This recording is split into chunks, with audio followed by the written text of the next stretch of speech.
Hi hello friends, இன்றைய பதிவுல என்ன பார்க்க போறோம் அப்படின்னு பார்த்தோம்னா, வெங்கடேசன் அவர்கள் எழுதிய புக்ல இருந்து இந்திய விடுதலை போராட்டத்தில் தமிழகத்தின் பங்கு. இது ஒரு முக்கியமான டாபிக்ங்க. இது எக்ஸ்ட்ரா அவுட் சோர்ஸ்ல இருந்து நமக்கு வெங்கடேசன் சார் புக்ல இருந்து தான் நிறைய கொஸ்டின்ஸ் வந்துட்டு இருக்குது. அதனால இந்த இதை நம்ம படிச்சு வச்சுக்கிறது நல்லது. தமிழ்நாட்டின் பங்கு அப்படிங்கிறது கொஞ்சம் படிச்சாலும் நல்லா தெளிவா படிச்சுக்கலாம். ஒரே நாள்ல எல்லாத்தையும் ஃபுல்லா படிக்க முடியாது. அதனால கொஞ்சம் கொஞ்சமா நல்லா புரிஞ்சு அண்டர்ஸ்டாண்ட் பண்ணி படிச்சுக்கலாம். இப்ப பார்த்தோம்னா இந்திய விடுதலை போராட்டத்தில் தமிழகத்தோட பங்கு என்ன அப்படின்னு பாக்குறப்ப 1885 இருந்து 1947 வரைக்கும், அதாவது காங்கிரஸ் ஆரம்பிச்சதுல இருந்து சுதந்திரம் வாங்குற வரைக்கும் என்ன தமிழ்நாட்டோட பங்கு என்னென்ன இருக்கு அப்படிங்கறத அதுல கொடுத்திருக்காங்க. காங்கிரஸ் அப்படிங்கிறது இந்தியாவின் பழம்பெரும் அமைப்பு. இது உண்மையிலேயே ஒரு தேசிய நிறுவனம்.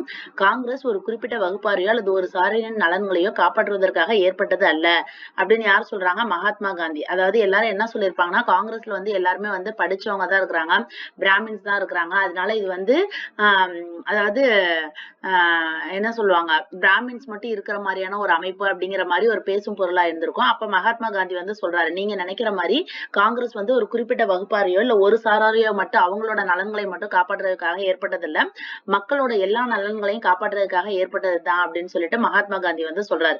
காங்கிரஸை பத்தி இந்த மாதிரி ஒரு தப்பான கருத்து உங்க மனசுல இருக்கு அப்படிங்கறத இவர் சொல்றாரு மகாத்மா காந்தி. அடுத்து வரலாற்று நிகழ்ச்சி.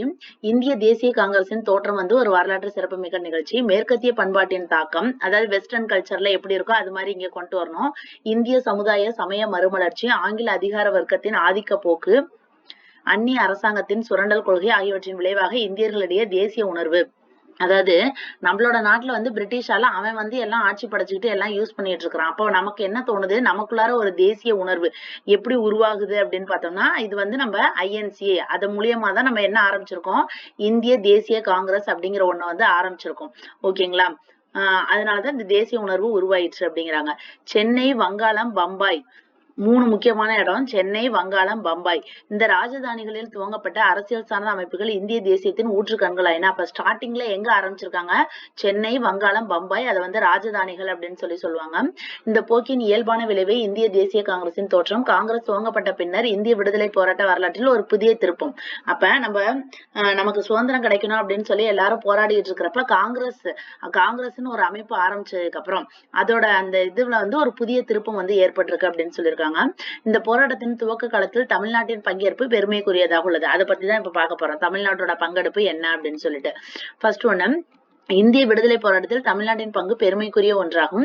விஜயநகர, மதுரை சுல்தானிய, மராத்திய மேலாதிக்கங்களை அந்நிய ஆதிக்கமாக கருதாத தமிழ்நாடு. அதாவது தமிழ்நாட்டுல இவங்க எல்லாம் ஆட்சி பண்ணிட்டு இருந்தாங்க. விஜயநகர அரசு, மதுரையில சுல்தானிய அரசு, மராத்தாசு, தஞ்சாவூர்ல மராத்தாசு, இந்த மாதிரி இவங்களெல்லாம் தமிழ்நாடு அக்செப்ட் பண்ணிக்கிச்சு. அது அந்நிய ஆதிக்கமா, அதாவது வெளியில இருந்து ஒருத்தவங்க நம்மளை கண்ட்ரோல் பண்றாங்க அப்படின்னு நினைக்கல. அவங்கள அந்நியமா நினைக்காம ஆங்கிலேய ஆட்சிக்கு எதிரான போராட்டத்தில், ஆனா பிரிட்டிஷால் என்னது, நமக்கு அந்நியம் தானே, வெளியில இருந்து வந்தவங்க தானே, அப்ப அவங்கள இங்க இருந்து வெளியில அனுப்பணும் அப்படிங்கறதுல தமிழ்நாடு ஒரு முனைப்போட ஈடுபட்டு இருக்குது. 19ஆம் நூற்றாண்டின் துவக்கத்திலே, 19ஆம் நூற்றாண்டு அப்படின்னம்னா என்ன அர்த்தம், 1800ல ஆரம்பிச்சு 1900 வரைக்கும் 19ஆம் நூற்றாண்டுன்னு சொல்லுவாங்க. அப்ப 19ஆம் நூற்றாண்டின் துவக்கத்திலே என்ன நடக்குது, தென்னிந்திய கிளர்ச்சி 1800ல இருந்து 1801, அதாவது மருது சகோதரர்களின் கிளர்ச்சி அப்படின்னு சொல்லுவாங்கல்ல, அந்த இதுலதான் தமிழ்நாடு என்ன ஆகுது, ஸ்டார்டிங் முதல்ல தமிழ்நாடு ஒரு கிளர்ச்சியில ஆரம்பிக்கிறதுல எது ஃபர்ஸ்ட் ஸ்டார்டிங் வருதுன்னா 1800ல இருந்து 1801. அதுக்கு அடுத்து பார்த்தோம்னா வேலூர் கிளர்ச்சி 1806 ஜூலை 10ல நடைபெற்றிருக்கும். இந்த ரெண்டத்துல பார்த்தோம் அப்படின்னம்னா இதுதான் ஸ்டார்டிங்ல தமிழ்நாடு இந்த இந்திய விடுதலை போராட்டத்துக்காக இது பங்கெடுக்குது. இந்த ரெண்டத்தையுமே இவங்க துணிவோட போராடி இருக்காங்க. ஆயினும் அந்த அவ்விரு துவக்க கால ஆங்கிலேய ஆதிக்க எதிர்ப்பு போராட்டங்கள் முறியடிக்கப்பட்டன. இந்த ரெண்டும் ஸ்டார்டிங்ல பண்ணியிருந்தாலும் பிரிட்டிஷால என்ன பண்ணிருக்காங்க, நம்மள முறியடிச்சுட்டாங்க. அதன் பின்னர் ஆங்கில கல்வி பெற்ற தமிழ்நாட்டு தலைவர்கள் அப்ப அதுக்கப்புறம் என்ன பண்றாங்க, பிரிட்டிஷ் கல்வி, சரி அவனோட கல்வியவே நம்ம கத்துக்கிட்டு அதுக்கப்புறம் நம்ம இது பண்ணலாம் அப்படின்னு சொல்லிட்டு ஆங்கில கல்வி பெற்ற தமிழ்நாட்டு தலைவர்கள் உரிமை உணர்வும் விடுதலை வேட்கையும் பெற்ற அரசியல் சார்ந்த அமைப்புகளை, அப்ப படிச்சு முடிச்சுட்டு அவனுக்கு தகுந்த மாதிரி நம்ம என்ன பண்ணலாம், ஒரு அரசியல் சார்ந்த அமைப்பை உருவாக்கி நம்மளோட உரிமை என்ன, நம்மளோட விடுதலை என்ன அப்படிங்கிற மாதிரி அவன்கிட்ட கேட்கலாம் அப்படிங்கிற மாதிரி பண்ணிருக்காங்க. அதன் மூலியமா என்னென்ன ஆரம்பிச்சிருக்காங்க, அப்ப படித்த தமிழ்நாட்டு தலைவர்கள் மூலியமாக என்னென்ன உருவாயிருக்குது, சென்னை சுதேசி சங்கமும் சென்னை மகாஜன சபையும். இது ரெண்டும் படிச்சவங்களால உருவாயிருக்குது. அதுக்கு முன்னாடி தமிழ்நாட்டுல ஃபர்ஸ்ட் என்ன உருவானுச்சு, 1800 to 801, அப்புறம் 1806 வேலூர் கிளர்ச்சி, அதுக்கப்புறம் சென்னை சுதேசி சங்கமும் சென்னை மகாஜன மகாஜன சபையும். இப்ப இதுல பார்த்தோம்னா 1884, அதாவது காங்கிரஸ் வந்து 1885 ஆரம்பிச்சிருப்பாங்க. அதுக்கு முன்னாடி 1884 வந்து பிரம்மஞான சபை. பிரம்மஞான சபை வந்து வருஷம் வருஷம் வந்து ஒரு கூட்டம் கூடுவாங்க. அது பார்த்தோம்னா 1884 டிசம்பர் மாசம் எங்க கூடுறாங்க? சென்னையில அடையாற்றுல பிரம்மஞான சபையின் ஆண்டு கூட்டத்துக்கு பின்பு யாரோட வீட்டுல இது பண்ணிருக்காங்க? திவான் ரகுநாத ராவ் அவங்களோட இல்லத்துல நாட்டின் பல்வேறு பகுதிகளில இருந்து நிறைய பிரதிநிதிகள் வந்து இந்தியாவுக்குன்னு ஒரு பொதுவான அமைப்பை உருவாக்கணும், அதுக்கான பிரான்சஸ் வந்து எல்லாத்தையும் ஆரம்பிக்கணும், இது எல்லாத்தையுமே நம்ம வந்து அடுத்த வருஷம் இறுதிக்குள்ளார நம்ம வந்து பண்ணணும், நம்ம அடுத்த வருஷம் இறுதிக்குள்ளார தேசிய மாநாட்டை நம்ம கல்கத்தாவுல தீட்டணும் அப்படின்னு சொல்லி தீர்மானிக்கிறாங்க. புரியுதுங்களா? 1884 டிசம்பர்ல சென்னை அடையாறுல பிரம்மஞான சபையோட கூட்டம் வருது. அந்த கூட்டம் முடிஞ்சதுக்கு அப்புறம் யாரோட வீட்டுக்கு போறாங்க? இந்த மாதிரிதான் நமக்கு வந்து கொஸ்டின் கேட்பாங்க. யார் வீட்டுக்கு போறாங்க? திவான் ரகுநாத ராவ் அவங்களோட இல்லத்துலதான் அந்த நாட்டின் பல்வேறு பகுதிகளில இருந்து நிறைய பேர் வந்திருக்கிறாங்க. அவங்க எல்லாருமே சேர்ந்து என்ன பண்றாங்க? இந்தியாவுக்குன்னு சொல்லிட்டு ஒரு பொதுவான அமைப்பை உருவாக்கணும், அதே மாதிரி அதுக்கான மாநில பிரான்சஸ் தொடங்கணும். அடுத்த ஆண்டு இறுதி, அதாவது இந்த ஆண்டு 1884, அடுத்த வருஷம்னா 1885, அடுத்த ஆண்டு இறுதிக்குள்ளார ஒரு தேசிய மாநாட்டை நம்ம உருவாக்கணும். அது எங்க உருவாக்கணும்? கல்கத்தாவுல. இப்ப நம்ம எங்க பண்ணிருக்கிறோம் மாநாடு? சென்னையில பண்ணிருக்கோம். அடுத்த வருஷம் ஒரு தேசிய மாநாடு உருவாக்கணும், அது கல்கத்தாவுல கூட்டலாம் அப்படின்னு சொல்லிட்டு இவங்க இந்த மாதிரி பேசுறாங்க. யாரோட வீட்டுல? திவான் ரகுநாத ராவ் அவங்களோட வீட்டுல. ஆனால் அந்த தீர்மானம் செயல்வடிவம் பெறுவதற்கு முன்பே, அப்ப அந்த இது ஒண்ணு பண்ணணும்னு சொல்லி தீர்மானம் பண்ணணும்னு சொல்லி நினைச்சாங்களா, அது வர்றதுக்கு முன்னாடியே நமக்கு ஐஎன்சி என்ன ஆயிடுச்சு? ஆரம்பிச்சிருச்சு. அதாவது இந்திய தேசிய காங்கிரஸ் தான் வந்து ஐஎன்சி. அது வந்து ஆரம்பிச்சுட்டாங்க. எங்க ஆரம்பிச்சுட்டாங்க? பம்பாயில. ஆனா இவங்க இதுக்கு முன்னாடி தீர்மானம் போட்டது தேசிய மாநாட்டை எங்க ஆரம்பிக்கணும்னு நினைச்சாங்க? கல்கத்தாவுல. ஆனா இப்ப என்ன பண்ணியாச்சு? பம்பாயில இந்திய தேசிய காங்கிரஸை நம்ம ஸ்டார்ட் பண்ணியாச்சு. இப்ப தமிழ்நாடும் துவக்க கால காங்கிரசும். முதல் மாநாட்டில் தமிழ்நாட்டு பிரதிநிதிகள், அதாவது ஃபர்ஸ்ட் மாநாடு போடுறாங்க. அதுல வந்து தமிழ்நாட்டுல இருந்து எத்தனை பேர் வந்தாங்க அப்படின்னு சொல்லி பார்க்கலாம். அதுக்கு முன்னாடி ஆலன் ஆக்டோவியன் ஹியூம், அதாவது ஏஓ ஹியூம் அப்படின்னு சொல்லுவாங்களா, அவங்களோட ஃபுல் நேம் வந்து ஆலன் ஆக்டோவியன் ஹியூமின் சோர்வற்ற முயற்சியின் விளைவாக இந்திய தேசிய காங்கிரசின் முதல் மாநாடு 1885 டிசம்பர் 28 பம்பாயில் கூடியது. அப்ப யாரோட முயற்சியின் மூலியமாக காங்கிரஸ் உருவாயிருக்குது? ஆலன் ஆக்டோவியன் ஹியூம் அவரோட முயற்சியினாலதான் இந்திய தேசிய காங்கிரஸ் உருவாயிருக்கு. அதோட முதல் மாநாடு எங்க நடைபெற்றுச்சு? 1885 டிசம்பர் 28 பம்பாயில கூடியிருக்குது. அந்த கூட்டத்துல டோட்டலா எவ்வளவு பேர் பார்ட்டிசிபேட் பண்ணிருக்காங்க? முதல்ல ஒரு இயக்கம் ஆரம்பிச்சிருக்காங்க, அதனால ரொம்ப கம்மியான ஆளுங்க தான் சேர்ந்திருக்காங்க. எத்தனை பேரு? 72 பேர் வந்திருக்காங்க. 72 பிரதிநிதிகளில் சென்னை மாநிலத்திலிருந்து, ஓகேங்களா? சென்னைனா இப்ப நினைக்கிற மாதிரி, நீங்க நினைக்கிற மாதிரி சென்னைனா இந்த சென்னை மட்டும் கிடையாது, சென்னை, ஆந்திரா இந்த மாதிரி இதெல்லாம் பிரிக்காம இருந்துச்சு. அது எல்லாமே சேர்ந்து டோட்டலா எத்தனை பேர் போயிருக்காங்க? 21 பேர் போயிருக்காங்க. அந்த 21ல நம்ம தனித்தனியா ஒவ்வொரு மாவட்டமா பிரிச்சிருக்கிறாங்க அவங்க. தமிழ்நாட்டுல இருந்து, அதாவது இப்ப நம்ம தமிழ்நாடுன்னு சொல்றோம், அப்ப கிடையாது. 21 பிரதிநிதிகள்ல இருந்து சென்னையில இருந்து 8 பேரு, அதுக்கப்புறம் செங்கல்பட்டுல இருந்து 2 பேர், பேரு, அதுக்கப்புறம் இப்ப இந்த தஞ்சாவூர், கும்பகோணம் இந்த மாதிரி நிறைய ஊர் சொல்லியிருப்பாங்க. அதுல எல்லாத்துலயுமே வந்து ஒருத்தர். அப்ப நம்ம என்ன ஞாபகம் வச்சுக்கணும்? சென்னையில இருந்து வெறும் 8 பேரு, செங்கல்பட்டுல இருந்து 2 பேரு, மீதி அவங்க சொல்ற டிஸ்ட்ரிக்ட் ஏதாச்சும் நமக்கு கொஸ்டின் கேட்டாங்கன்னா அது ஒருத்தர்னு போடலாம். அப்ப ஆக மொத்தத்துல தமிழ் பேசுற, அதாவது தமிழ் மாவட்டங்களில இருந்து டோட்டலா எவ்வளவு பேர் போயிருக்காங்க? 16 பேர். அதாவது சென்னையில இருந்து 8 பேரு, செங்கல்பட்டுல இருந்து 2 பேர், அப்ப அது வந்து 10 பேர் ஆயிடுச்சு. மீதி இது வந்து 6. இதுல இருந்து ஒவ்வொருத்தவங்கல இருந்து ஒவ்வொரு இதுல இருந்து வந்திருக்காங்கன்னா 16 பேரு. ஆந்திரால இருந்து எத்தனை பேர் வந்திருக்காங்க? 5 பேர் வந்திருக்காங்க. ஆந்திரால இருந்து எத்தனை? 5 பேரு. அப்ப 16 + 5 என்னது? 21. இதுதான் சென்னை மாகாணத்துல இருந்து வந்ததுன்னா 21 பேரு. அதுல தமிழ தனியா பிரிக்கணும்னா 16, ஆந்திராவை தனியா பிரிக்கணும்னா 5 பேரு. ஓகேங்களா? நமக்கு இந்த வாட்டி வந்து லாஸ்ட் டைம் எக்ஸாம்ல வந்து இதுதான் கேட்டிருந்தாங்க. சென்னை மாநிலத்திலிருந்து சென்றவர்கள் எத்தனை பேர்னா 21 பேர். ஓகேங்களா? அதுல பர்டிகுலரா தமிழ்நாட்டுல இருந்து மட்டும் போனவங்க எத்தனை பேர்னா 16, ஆந்திரால இருந்து 5 பேர். அதை ஞாபகம் வச்சுக்கோங்க. சென்னை வந்து 8 பேரு, செங்கல்பட்டு 2, மீதி எல்லாமே வந்து 1. இப்ப தமிழ்நாட்டு பகுதியிலிருந்து சென்றவங்க எத்தனை பேரு? 16 பேரு. அதுல முக்கியமானவங்க பேர் சொல்றாங்க, அந்த பேரை மட்டும் சும்மா நம்ம தெரிஞ்சு வச்சுக்கலாம். என்னன்னா எஸ் சுப்பிரமணிய ஐயர். எல்லாமே ஐயரு, நாயுடு, பிள்ளை இந்த மாதிரியே தான் வருவாங்க. பாருங்களேன், எஸ் சுப்பிரமணிய ஐயர், இங்க ஒரு ஐயர் இருக்காரா? அதே மாதிரி எஸ்.ஏ. சுவாமிநாத ஐயர், இங்க ஒரு ஐயர் இருக்காரு. அதுக்கப்புறம் சாரியார், அனந்தச்சாரியார், வீரராகவாச்சாரியார். அப்ப 2 ஐயரு, எஸ் சுப்பிரமணிய ஐயர், எஸ்.ஏ. சுவாமிநாத ஐயர் 2 ஐயரு, வி அனந்தச்சாரியார், எம் வீரராகவாச்சாரியார் 2 சாரியாரு. அதுக்கடுத்து ஒரு நாயுடு ஒருத்தர், ஒரு பந்துலு ஒருத்தர். நாயுடு ஒருத்தர், பந்துலு ஒருத்தர், அப்புறம் பிள்ளை ஒருத்தர், கேசவ பிள்ளை. புரியுதுங்களா? 2 ஐயரு, 2 சாரியாரு, அதுக்கப்புறம் வந்து ஒரு நாயுடு, ஒரு பந்துலு, ஒரு பிள்ளை. இதெல்லாம் முக்கியமான ஆளுங்க தமிழ்நாட்டுல இருந்து போனாங்க. அவர்கள் அனைவரும் யாரோட சார்பா போயிருக்கிறாங்க? ஐஎன்சி ஆரம்பிக்கிறதுக்கு முன்னாடி எது ஆரம்பிச்சிருந்தாங்க? சென்னை மகாஜன சங்கம். அந்த சங்கத்தின் சார்பாக சென்றவர்கள் தான் இந்த மேல உள்ள முக்கியமானவங்க எல்லாம். இது இல்லாமையும் சென்னையில இருந்து கொஞ்சம் பேர் இவங்க எல்லாம் பிரதிநிதிகள் போய் பார்ட்டிசிபேட் பண்ணுவாங்க. இது இல்லாம சும்மா வேடிக்கை பாக்குறது அப்படின்னு சொல்லுவாங்கல்ல, சும்மா பார்வையாளர்களா போறது. அவங்க யார் யார் போயிருக்காங்கன்னா, சென்னையில வந்து சென்னை ட்ரேஷியன் சங்கத்தின் தலைவர் யாருன்னா டி.எஸ். ஒயிட். அப்ப சென்னை ட்ரேஷியன் சங்கத்தின் தலைவர் யாரு? டி.எஸ். ஒயிட். அதே மாதிரி சென்னையில உள்ள கலெக்டர், அப்போதைக்கு யார் கலெக்டர் இருந்திருக்காரு? ரகுநாத ஐயர். இது ரகுநாத ஐயர், இதை ஞாபகம் வர்றப்போ உங்களுக்கு இதே மாதிரி பேர் நம்ம என்ன பார்த்தோம்? ரகுநாத ராவ்னு பார்த்தோம். சரிங்களா? திவான் ரகுநாத ராவ் அவங்களோட வீட்டுல உட்கார்ந்துதான் பேசுவாங்க பிரம்மஞான சபை முடிஞ்சதுக்கு அப்புறம். அப்ப நமக்கு இங்க ஐஎன்சி ஆரம்பிக்கிற சமயத்துல ஐஎன்சிக்காக இங்க போனவங்கல பார்த்தோம்னா சென்னை கலெக்டர் ஆர் ரகுநாத ஐயர். இதுவும் பாருங்க ஐயர். அப்ப ரகுநாத ஐயர், அது ரகுநாத ராவ். ஆற்காடு பேராசிரியர் கே. சுந்தரராமன், திருவள்ளூர் டி.என். ஐயர். இவங்க எல்லாம் என்னவா போயிருக்காங்க? பார்வையாளர்களாக போயிருக்காங்க. இதுல முக்கியமானது பார்த்தோம்னா சென்னை ட்ரேஷியன் சங்கத்தின் தலைவர் டி.எஸ். ஒயிட், சென்னை கலெக்டர் வந்து ரகுநாத ஐயர். இவங்க எல்லாம் பார்வையாளர்களாக போயிருக்கிறாங்க. முதல் காங்கிரஸ் மாநாட்டு தலைவராக டபிள்யூ.சி. பானர்ஜியின் பெயரை, இப்போ முதல் காங்கிரஸ் அங்க நடக்குதுல்ல, ஐஎன்சி வந்து எங்க நடந்துச்சு? பாம்பேல டிசம்பர் 28 நடக்குது 1885. இப்ப அதுக்கு வந்து யாராச்சும் ஒரு தலைவரா ஒருத்தவங்களை வந்து போடணும்ல. அப்ப தலைவரா வர்றவங்களை வந்து யாருன்னா டபிள்யூ.சி. பானர்ஜி. இவர் தான் தலைவரா வரணும் அப்படின்னு சொல்லிட்டு முதல்ல வந்து யார் சொல்றாருன்னா எஸ். சுப்பிரமணிய ஐயர்னு சொல்றாரு. இவர் வந்து யாரு? ஐயர்னு வந்துட்டால யாரு? தமிழ்நாட்டு பிரதிநிதி. அப்ப அந்த ஐஎன்சியோட முதல் தீர்மானமே என்னது? அந்த கூட்டத்துக்கு தலைவர் யாருன்னு சொல்லி தேர்ந்தெடுக்கிறது. அந்த இதை யாரு பண்ணிருக்கிறாங்க? நம்ம தமிழ்நாட்டுல இருந்து போன எஸ். சுப்பிரமணிய ஐயருக்கு தான் கிடைச்சிருக்குது. அவர் தான் அதை வந்து சொல்லியிருக்காரு, டபிள்யூ.சி. பானர்ஜி வந்து தலைவரா போடுங்க அப்படின்னு சொல்லிட்டு.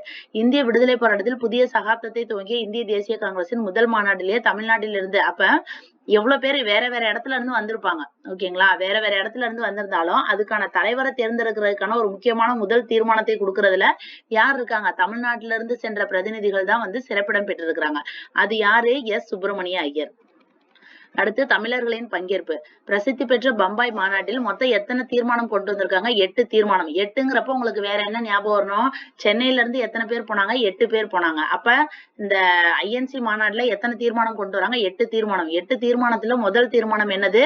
அந்த கூட்டத்துக்கு யார் தலைவரா தேர்ந்தெடுக்கணும்ட்டு அது யாருக்கு கிடைச்சிருக்குது? எஸ். சுப்பிரமணிய ஐயருக்கு கிடைச்சிருக்குது.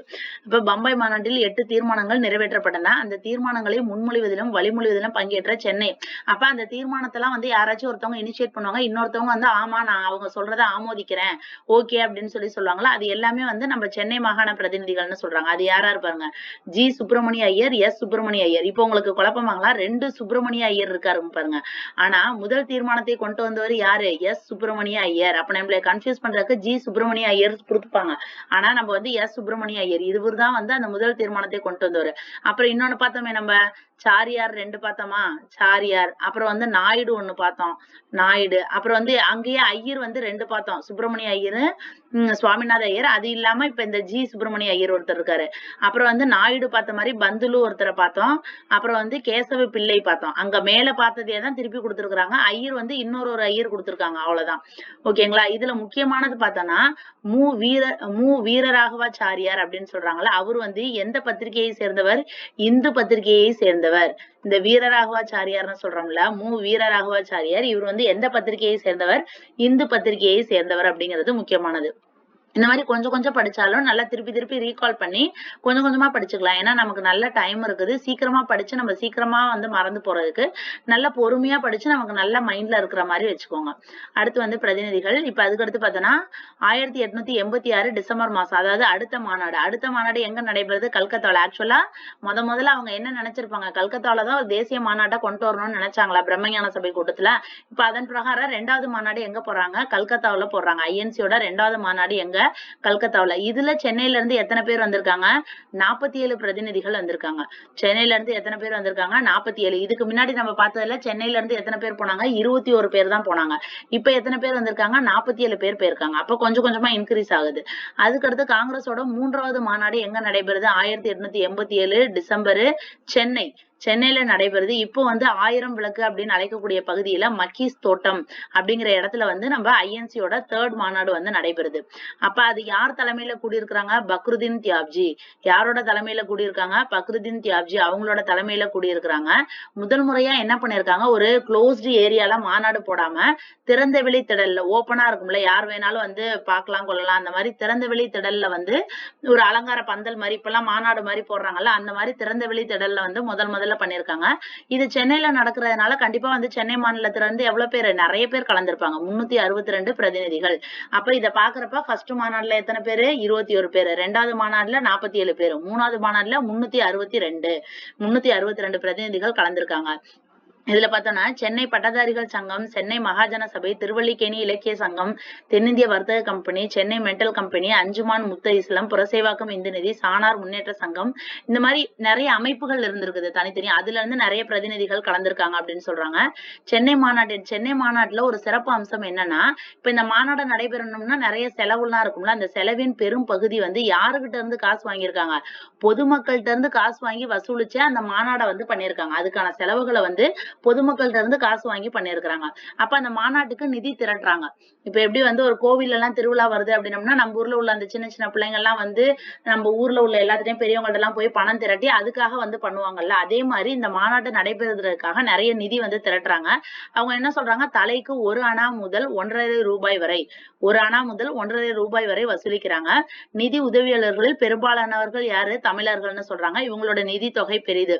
அதாவது அப்ப மேல சொன்னோம்ல, நம்ம அந்த சுப்பிரமணிய ஐயர் இந்த மாதிரி நிறைய பேர் இருக்காங்க. இவங்க எல்லாம் பெரிய பெரிய ஆளுங்க, இவங்கள்ட்ட எல்லாம் நிறைய காசு இருக்கும் போல. அதனால அப்பவே வந்து என்ன பண்ணிருக்காங்க, 400, 300, 200 இது மாதிரி எல்லாம் கொடுத்துருக்காங்க. இது நமக்கு தேவையில்லாத விட்டுறலாம். அடுத்து இப்ப பங்கேற்ற பிரதிநிதிகள்.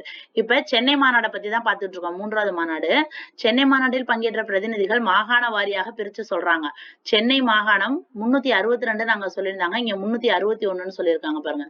ஒரே புக்ல நமக்கு இதுக்கு முன்னாடி பேஜ்ல 362 இருந்துச்சு, இங்க 361 சொல்றாங்க. இங்க பாத்தீங்களா, இங்க 362 இருக்குது. அதே சென்னை மாநிலத்தின் சார்பாக. ஐ திங்க் இதுதான் பிரிண்டிங் மிஸ்டேக்னு நினைக்கிறேன். 362 தான் இருக்கும். 361. பம்பாய் சிந்துல இருந்து 99, வங்காளம் பீகார் 79, வடக்கு மாகாணங்கள் 45, இந்த மாதிரி நிறைய ஒவ்வொரு இடத்துல இருந்து எவ்வளவு பேர் வந்திருக்காங்க அப்படின்னு சொல்லியிருக்காங்க. மொத்தம் வந்து எவ்வளவு வந்திருக்கு? 607 வந்திருக்கு.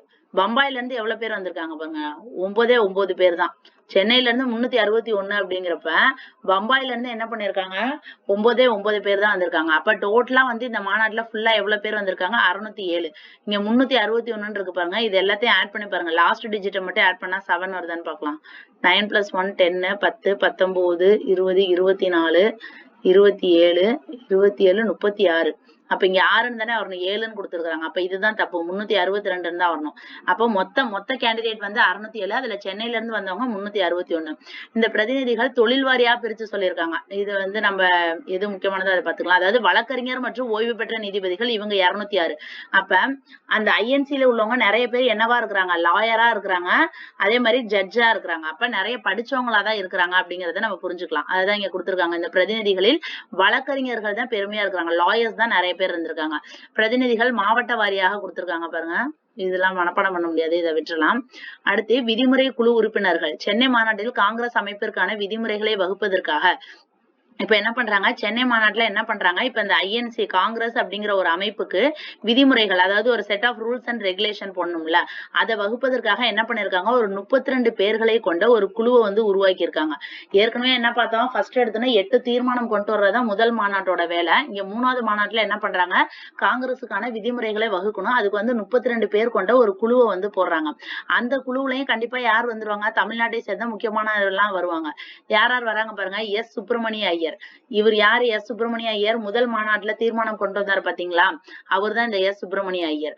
அந்த ஜி சுப்பிரமணிய ஐயர் கிடையாது, எஸ் சுப்பிரமணிய ஐயர். அப்புறம் சாமிநாத ஐயர், சபாபதி முதலியார், சேலம் சி விஜயராகவாச்சாரியார். இதுக்கு முன்னாடி நம்ம ஒரு விஜயராகவாச்சாரியார் பார்த்தோம், அது வந்து 3 இருந்துச்சு.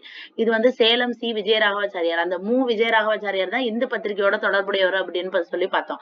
அப்ப விஜயராகவாச்சாரியாரும் 2 பேர் இருக்காங்க, சுப்பிரமணிய ஐயரும் 2 பேர் இருக்காங்க. ஓகேங்களா? அதுக்கடுத்து இப்ப இந்த மாநாட்டோட சிறப்பு என்னன்னு பார்க்கலாம். 1887 சென்னையில் கூட்டப்பட்ட காங்கிரஸ் மாநாடு சிறப்பாக ஏற்பாடு செய்யப்பட்டிருந்த பந்தலில் நடைபெற்றது. பிரதிநிதிகள் எதுல பேசியிருக்காங்க? தமிழ்ல பேசியிருக்காங்க. ஏன்னா சென்னையில தானே நடைபெறுது. பிரசுரங்கள் தமிழில் வெளியிடப்பட்டன. காக்கிநாடா சிறையில் இருந்து விடுவிக்கப்பட்ட மௌலானா சவுகத் அலி, அப்ப ஜெயில இருந்து ஒருத்தர் வராரு. யாரு? மௌலானா சவுகத் அலி. ஜெயில இருந்து டைரக்டா எங்க வராரு? சென்னை மாநாட்டுக்கு வராரு. தலைமை பொறுப்பேற்றார். அப்ப ஒரு சிறையில இருந்து வெளியில வர்றாரு மௌலானா சவுகத் அலி. அவர் டைரக்டா என்ன பண்றாரு? சென்னை மாநாட்டுல வந்து தலைமை பொறுப்பை ஏற்கிறாரு. காந்தியின் ஒத்துழையாமை கொள்கை ஏற்கப்படுவதற்கு காரணமாக இருந்தவர். அப்ப காந்தியோட, அதாவது கவர்மெண்ட் சொல்ற எந்த விஷயத்தையும் நாங்க ஒத்துழைக்க முடியாது அப்படிங்கறத வந்து தமிழ்நாட்டுல வந்து அதை ஏற்கப்படுவதற்கு காரணமாக இருந்தவர் யாரு? சேலம் சி விஜயராகவாச்சாரியார். அப்ப சி விஜயராகவாச்சாரியார் என்ன பண்ணிருக்காரு? காந்தியோட ஒத்துழையாமை கொள்கையை வந்து ஏற்கிறதுக்கு காரணமா இருந்தவர் தான் இந்த சேலம் சி விஜயராகவாச்சாரியார். இவர் என்ன பண்ணிருக்காரு? சென்னை மாநாட்டிலே கலந்துகிட்டு அவரு சம்பந்தமா அவரோட விஷயங்களை அவர் வந்து பகிர்ந்திருக்காரு. அதே போன்று காங்கிரஸ் வந்து பரிபூரண சுதந்திரம் பற்றிய தீர்மானம். காங்கிரஸோட இன்னொரு இது என்னது? பரிபூரண சுதந்திரம். காங்கிரஸோடது என்னது? பரிபூரண சுதந்திரம் அப்படிங்கிற பத்திய தீர்மானம். அது ஏற்கப்படுவதற்கு காரணமாக இருந்தவர் யாரு? Doctor sorry. ஓகேங்களா? இதுக்கு முன்னாடி காந்தியோட ஒத்துழையாமை கொள்கை ஏற்கிறதுக்கு காரணமா இருந்தவர் யாரு? விஜயராகவாச்சாரியார். இவர் இந்த மாநாட்டுல கலந்துக்கிட்டாரு. அதே மாதிரி காங்கிரஸோட பரிபூரண சுதந்திரம் இது வந்து ஏற்படுவதற்கு காரணமாக இருந்தவர் டாக்டர் சாரி. அவரும் இந்த மாநாட்டுல பங்கேற்று இருந்திருக்காரு. மாநாடு வரவேற்பு குழு செயலரும் இந்து பத்திரிகை நிர்வாகியுமான மு விஜயராகவாச்சாரியார். இதுதான் நம்ம பார்த்தோம். இந்து பத்திரிகையோட நிர்வாகி யாரு? மு விஜயராகவாச்சாரியார். இதுக்கு முன்னாடி இப்ப நம்ம பார்த்த சேலம் விஜயராகவாச்சாரியார் யாருனது? காந்தியோட ஒத்துழையாமை கொள்கையை வந்து ஏற்கப்படுவதற்கு காரணமா இருந்தவர் தான் இந்த சேலம் சி விஜயராகவாச்சாரியார். மு விஜயராகவாச்சாரியார் யாருன்னா அந்த இந்து பத்திரிகையோட நிர்வாகி. இவர் என்ன பண்ணிருக்காரு? சென்னை மாநாட்டுக்கு வந்து வரவேற்பு குழு செயலரா இருந்திருக்காரு. வரவேற்பு குழு செயலர். யாராச்சும் வர்றவங்க எல்லாம் வந்து வாங்க வாங்கன்னு சொல்லுவாங்களா, அந்த மாதிரி வரவேற்பு குழு செயலரா இருந்தவர் யாரு? மு விஜயராகவாச்சாரியார். சேலம் கிடையாது, மு விஜயராகவாச்சாரியார். இவர் என்ன பண்ணிருக்காரு? தமிழ்ல வந்து ஒண்ணு எழுதியிருக்காரு. என்னது? காங்கிரஸ் வினா விடை அப்படிங்கிற ஒரு நூல் வந்து எழுதியிருக்காரு. காங்கிரஸ் வினா விடை அப்படிங்கிற ஒரு சின்ன நூலை தமிழ்ல எழுதியிருக்காரு. இதை என்ன பண்ணிருக்காரு? 30,000 காப்பீஸ் போட்டிருக்காரு. 30,000 காப்பீஸ் போட்டு அதை என்ன பண்ணிருக்காரு? விலை கம்மியான விலை. ஏன்னா இப்ப மாநாட்டுக்கு நிறைய பேர் வருவாங்கல்ல, ஓப்பனான பிளேஸ்ல இது பண்றதுனால நிறைய பேர் வருவாங்கல்ல. அந்த 30,000 பிரதிகளை மலிவு விற்பனையில கம்மியான காசுல வந்து அதை சேல் பண்றப்ப நிறைய பேர் வாங்குவாங்கல்ல. அப்ப அதை விக்கிறப்ப அதுல வந்து அந்த புக்கு வாங்குறப்ப காசு வரும்ல, அதனால் வர்ற நிதியை வந்து என்ன பண்ணிருக்காங்க? செலவுக்கு பயன்படுத்திருக்காங்க. ஏற்கனவே நம்ம படிச்சோம் மூணாவது மாநாடோட சிறப்பு என்னது? எல்லாமே பொதுமக்களோட செலவுலே பண்ணிருக்காங்க. இதுவுமே கிட்டத்தட்ட என்னது? பொதுமக்களோட செலவுங்கிற மாதிரி தானே. ஏன்னா புக்கை வந்து அவங்க காசு கொடுத்துட்டு வாங்கியிருக்கிறாங்க. அப்ப அவங்களோட காசை தான் இதுல வந்து செலவு பண்ணிருக்காங்க மாநாட்டுக்கு. ராஜா சர் டி மாதவராவ் வரவேற்பு குழு தலைவராக. ஆக்சுவலா இவர் வந்து வரவேற்பு குழு செயலர். ஓகேங்களா? வரவேற்பு குழு செயலர் தான் விஜயராகவாச்சாரியார். அந்த வரவேற்பு குழு தலைவர் யாரு? ராஜா சர் டி மாதவராவ். இந்த மாதிரி நீங்க படிச்சுட்டு ஜஸ்ட் ஹிண்ட்டை மட்டும் வந்து தனியா ஒரு நோட்ஸ் எழுதி ஹிண்ட் மாதிரி எழுதி வச்சுக்குவாங்க. அதையே திருப்பி திருப்பி நம்ம படிச்சோம்னா நமக்கு நல்லா மைண்ட்ல வந்துரும். ராஜா சர் டி மாதவராவ் வரவேற்பு குழு தலைவராக பணியாற்றி மாநாட்டை வெற்றிகரமாக நடத்தினார். அப்ப 3வது மாநாட்டுல வந்து வரவேற்பு குழு தலைவர் யாரு? Sir T Madhavarao. வரவேற்பு குழு செயலர் யாரு? மு விஜயராகவாச்சாரியார். இவர் வந்து இந்து பத்திரிகையோட நிர்வாகி. இவர் வந்து காங்கிரஸ் வினாவிடை புக்கை வந்து 30,000 பிரதிநிதி இது பண்ணி அதுல வர்ற காசையும் இந்த மாநாட்டுக்கு வந்து கொடுத்திருக்காரு. இந்த மாநாட்டுல முக்கியமானவங்க வேற யாரெல்லாம் கலந்துட்டாங்க? சேலம் சி விஜயராகவாச்சாரியார். இவர் வந்து காந்தியோட ஒத்துழையாமை கொள்கையை அக்செப்ட் பண்றதுக்கு முக்கியமான ஒரு ஆளு. இன்னொரு ஆள் யாருன்னு பாத்தீங்கன்னா டாக்டர் சாரி. இவர் வந்து காங்கிரஸோட பரிபூரண இயக்கம் அதை ஏத்துக்கிறதுக்கு ஒரு முக்கியமான ஆளா இருந்தாரு. அதே மாதிரி இங்க எல்லாமே தமிழ்ல தான் பேசினாங்க, எல்லாமே இது பண்ணாங்க. மெயினா வந்து காக்கிநாடா சிறையில இருந்து மௌலானா சவுகத் அலின்னு ஒருத்தர் நேரடியா வந்து இந்த மாநாட்டுக்கு தலைமை பொறுப்பு ஏற்றிருக்காரு. இப்ப வரவேற்பு குழு தலைவர் செயலர் 2 பேத்தையும் பார்த்தாச்சு. அடுத்து ராவ் சாஹிப் மூக்கனாச்சாரி. இவர் என்ன பண்ணிருக்காரு? ராவ் சாஹிப் மூக்கனாச்சாரி வந்து தமிழில் பேசி அனைவரது பாராட்டையும் பெற்றார். அப்ப தமிழில் பேசி அனைவரது பாராட்டையும் பெற்றவர் யாருன்னா ராவ் சாஹிப் மூக்கனாச்சாரி. அப்போது சென்னை கவர்னரா இருந்தவர் யாரு? கன்னிமாரா பிரபு. அப்ப சென்னை கவர்னரா இருந்தவர் யாரு? கன்னிமாரா பிரபு. இவர் என்ன பண்ணிருக்காரு? சென்னை மாநாட்டில் கலந்து கொண்ட பிரதிநிதிகள் அனைவருக்கும் உயர் விருந்தளித்து சிறப்பித்தார். அப்ப சென்னையில உள்ள கவர்னரா அப்ப யார் இருந்திருக்காருன்னா கன்னிமாரா பிரபு. இவர் என்ன பண்ணிருக்காரு? அங்க வந்திருக்கிற பிரதிநிதிகள் எல்லாத்துக்குமே வந்து ஒரு டீ பார்ட்டி மாதிரி கொடுப்பாங்கல்ல, அந்த மாதிரி டீ பார்ட்டி கொடுத்திருக்காரு. அப்ப சென்னை கவர்னர் யாரு? கன்னிமாரா பிரபு. இவங்க வந்து என்ன பண்ணிருக்காங்க? உயர் விருந்தளித்து சிறப்பித்தார். இதே மாதிரி சென்னை கவர்னர் மேல ஒண்ணு நம்ம படிச்சோம்ல, அதாவது அந்த ஃபர்ஸ்ட் மாநாட்டுக்கு வந்து பார்வையாளரா போயிருந்திருப்பாங்கல்ல, பேர் ஞாபகம் இருக்கா? இந்த collector, Chennai collector R Raghunatha Iyer. இது சொன்னப்பதான் நான் சொன்னேன்னா அந்த என்ன ரகுநாத ராவ், திவான் ரகுநாத ராவ் அப்படின்னு சொல்லி சொன்னேன். அவங்களோட வீட்டுல உட்காந்துதான் பேசுவாங்க. ரகுநாத ராவ் வீட்டுல உட்காந்துதான் பேசுவாங்க. இந்த பாத்தீங்களா, திவான் ரகுநாத ராவ் வீட்டுல உட்காந்து பேசுவாங்க. அதே மாதிரியேதான் இந்த ஃபர்ஸ்ட் மாநாடுக்கு அப்போ வந்து சென்னை கலெக்டரா இருந்தவர் யாருன்னா ரகுநாத ஐயர். இவர் வந்து பார்வையாளரா போனாரு. இப்போ வந்து சென்னை கலெக்டரா, அதாவது 1887 வந்து சென்னை கலெக்டரா இருக்கவர் யாருன்னா கன்னிமாரா பிரபு. இந்த மாதிரி நானும் இப்பதான் ஃபர்ஸ்ட் டைம் படிக்கிறேன். நம்ம இந்த மாதிரி ஒண்ணு படிக்கிறப்ப மறந்துருச்சு அப்படின்னு மேல போய் அதை படிச்சுட்டு திருப்பி ரீகால் பண்ணிக்கிறது நல்லது. அப்ப கன்னிமாரா பிரபு என்ன பண்ணிருக்காரு, எல்லாத்துக்கும் டீ பார்ட்டி கொடுத்திருக்காரு. துவக்க கால காங்கிரஸோட தமிழ்நாடு நெருங்கிய தொடர்பு கொண்டு இருக்குது. ஏன்னா துவக்க கால காங்கிரஸ்னா காங்கிரஸ் இயக்கம் ஆரம்பிச்சு ஒரு 3வது மாநாட்டிலே சென்னையில வந்து நடைபெற்றிருக்கு. சென்னையில வந்து நிறைய விஷயங்கள் நடந்திருக்குது.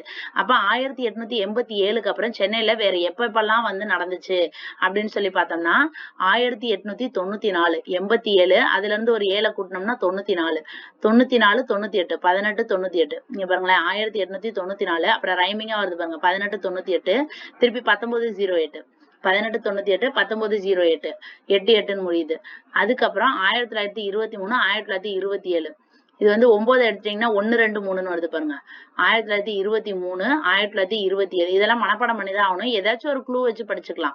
1887க்கு அப்புறம் 1894, 94, அப்புறம் 98, 1908, 8னே முடிஞ்சிடும். அதுக்கப்புறம் 1, 2, 3 வரணும்னா 1923, 1927. இதெல்லாம் வந்து காங்கிரஸ் மாநாடு எங்க நடந்திருக்குது, சென்னையில வந்து நடந்திருக்குது. அதுக்கடுத்து 1920கள்ல வந்து காங்கிரஸ் மாநாடு எங்க நடைபெற்றிருக்குதுன்னு பார்த்தோம்னா கவுஹாத்தி. கவுஹாத்திங்கிறது என்னது, அஸ்ஸாமோட கேபிட்டல். அதாவது நம்ம வடகிழக்கு ஸ்டேட்ல இருக்குது. அங்க வந்து காங்கிரஸ் மாநாட்டின் தலைவரா யார் இருந்திருக்காங்க, சி.பி. விஜயராகவாச்சாரியார். இந்த விஜயராகவாச்சாரியார் யாருன்னு தெரியலையே. ஏற்கனவே வந்து விஜயராகவாச்சாரியார்னு ஒருத்தர் பார்த்தோம். சேலம் சி விஜயராகவாச்சாரியார்னு ஒண்ணு பார்த்தோம். இவரு யாருன்னு தெரியல. ஐ திங்க் சேலமா தான் இருக்கணும்னு நினைக்கிறேன். ஏன்னா சீன்னு இருக்கு பாருங்க, சரியா தெரியல. 1920 கவுஹாத்தில வந்து விஜயராகவாச்சாரியார் இருக்காங்க. அதே மாதிரி 1926ல திருப்பி கவுஹாத்தில ஒரு மாநாடு நடைபெறுது. அதுக்கு வந்து எஸ் சீனிவாச ஐயங்கார் வந்து தமிழ்நாட்டை சேர்ந்தவர்கள். இது எதுக்காக சொல்ல வராங்கன்னா, அது வந்து அஸ்ஸாம்ல நடைபெறுது. அங்க வந்து தமிழ்நாட்டு ஆளுங்க வந்து அங்க போய் வந்து காங்கிரஸ் மாநாட்டுக்கு தலைவரா இருக்கிறாங்க அப்படிங்கறத சொல்ல வராங்க. 1920, 26 கவுஹாத்தி, சி.பி. விஜயராகவாச்சாரியார், எஸ் சீனிவாச ஐயங்கார். ஞாபகம் வச்சுக்கோங்க. துவக்க கால தமிழ்நாட்டு காங்கிரஸ் தலைவர்கள் அனைவரும், அதாவது ஸ்டார்டிங்ல தமிழ்நாட்டு காங்கிரஸ் தலைவர்கள் எல்லாருமே என்ன பண்ணியிருந்தாங்க, ஆங்கில கல்வி பெற்ற செல்வமும் செல்வாக்கும் மிக்க, அதாவது நல்ல பணங்காசு உள்ளவங்க, பணக்காரவங்களா தான் இருந்திருக்கிறாங்க. அதே மாதிரி அரசாங்க விசுவாசிகளாக, அதாவது கவர்மெண்ட்டுக்கு சப்போர்ட் பண்ற மாதிரி தான் இவங்க வந்து இருந்திருக்கிறாங்க அப்படின்னு சொல்லி சொல்றாங்க ஸ்டார்டிங்ல. இப்ப விக்டோரியா மகாராணியின் மறைவின் போது, அப்ப விக்டோரியா மகாராணி எப்ப மறைஞ்சாங்க, இது மாதிரிலாம் நமக்கு ஸ்கூல் புக்ல டேட்டாஸ் இருக்காது, இதை எடுத்து வச்சுக்கலாம். 1901 வந்து விக்டோரியா மகாராணி என்னது, இறந்த வருடம் 1901. அவர்களது அரசு விசுவாசம் தெளிவாக வெளிப்பட்டது. இந்துவும் சுதேசமித்திரனும். அப்ப 2 நியூஸ் பேப்பர் தான் வந்து தமிழ்நாட்டு மக்களோட கருத்தை வந்து பிரதிபலிக்குது. யாருன்னு பார்த்தோன்னா இந்துவும் சுதேசமித்திரனும். இந்துவும் சுதேசமித்திரனும். இந்து பத்திரிகையோட அந்த இவர் யாருன்னு பார்த்தோம், நிர்வாகி யாருன்னு பார்த்தோம், விஜயராகவாச்சாரியார். பார்த்தோமா, 3வது மாநாட்டுக்கு வந்து வரவேற்பு குழு செயலரா இருந்திருப்பாரு. வரவேற்பு குழு தலைவர் கிடையாது, வரவேற்பு குழு செயலரா இருந்திருப்பாரு. அதுக்கடுத்து சுதேசமித்திரன். இது 2 வந்து தமிழ்நாட்டு மக்களின் கருத்துக்களை வந்து பிரதிபலிக்குது. அவை அவ்வப்போது அரசாங்கத்தின் நோக்கையும் போக்கையும் கண்டிக்காவிட்டாலும் குறை கூறவே, அதாவது இவங்க என்ன பண்ணிருக்காங்க, இந்த நியூஸ் பேப்பர் வந்து கவர்மெண்ட் வந்து எது விமர்சனம் பண்றது இல்ல, ஆனா வந்து குறை மட்டும் சொல்லிட்டே இருக்காங்க. நீங்க இந்த மாதிரி தப்பு பண்றீங்க பாயிண்ட் அவுட் பண்ணாம ஜஸ்ட் குறை மட்டும், கண்டிக்காம, அதாவது கண்டிக்கணும்ல, நீங்க இப்படி பண்ணது கண்டிக்கத்தக்கது அப்படின்னு சொல்லாம குறை கூற மட்டும் செஞ்சிருக்காங்க. இந்த நூற்றாண்டின் துவக்கத்தில் நிகழ்ந்த, அப்ப அதாவது 20ஆம் நூற்றாண்டின் துவக்கத்துலதான் என்ன இருக்குது, வங்க பிரிவினை. 20ஆம் நூற்றாண்டுனா என்ன சொன்னேன், 1900ல இருந்து 2000 வரைக்கும். அப்ப ஸ்டார்டிங்ல வங்க பிரிவினை வந்திருக்குது 1905. அதே மாதிரி 1904, 5கள்ல வந்து ஒரு சின்ன நாடான ஜப்பான் வந்து ரஷ்யாவை வந்து தோற்கடிச்சிருச்சு. அப்பதான் தமிழ்நாடு என்ன நினைக்குது, அப்ப நம்மளும் வந்து பிரிட்டிஷ நம்மளாலையும் என்னாச்சு பண்ண முடியும் அப்படின்னு சொல்லிட்டு ஒரு விழிப்புணர்ச்சி வந்து அவங்களுக்கும் ஏற்படுது. இப்ப தமிழ்நாட்டுல வந்து மிதவாதிகளை பத்தி பார்க்கலாம். கோபாலகிருஷ்ண கோகலேவை பின்பற்றியவர்கள் காங்கிரஸ் மிதவாதிகள். அதாவது கோபாலகிருஷ்ண கோகலே அவங்கள வந்து ஃபாலோ பண்றவங்கள என்னன்னு சொல்லுவாங்க, மிதவாதிகள் அப்படின்னு சொல்லி சொல்லுவாங்க. கோகலேவின் வழக்கரமா, அதாவது ரைட் ஹேண்ட்னு சொல்லி சொல்லுவாங்கல்ல, அது திகழ்ந்தவர் யாருன்னு பார்த்தோன்னா தமிழ்நாட்டை சேர்ந்த வி.எஸ். சீனிவாச சாஸ்திரி. அப்ப கோகலேவோட ரைட் ஹேண்ட் யாரு, வி.எஸ். சீனிவாச சாஸ்திரி. இவர் தான் மிதவாதிகளுக்கெல்லாம் மிதவாதி. அந்த தலைவரை விடவே ரொம்ப பெரிய மிதவாதியா இருந்திருப்பார் போல. அப்ப கோகலேவை ஃபாலோ பண்றவங்க மிதவாதிகள். அவரோட ரைட் ஹேண்டா உள்ளவர் வந்து தமிழ்நாட்டை சேர்ந்த வி.எஸ். சீனிவாச சாஸ்திரி. அவர் தான் மிதவாதிகளுக்கெல்லாம் இப்ப கொஸ்டின் நம்ம கேக்குறாங்க, மிதவாதிகளுக்கெல்லாம் மிதவாதி யாரு அப்படின்னு பார்த்தோம்னா வி.எஸ். சீனிவாச சாஸ்திரி. அவரை போன்றே பி.எஸ்.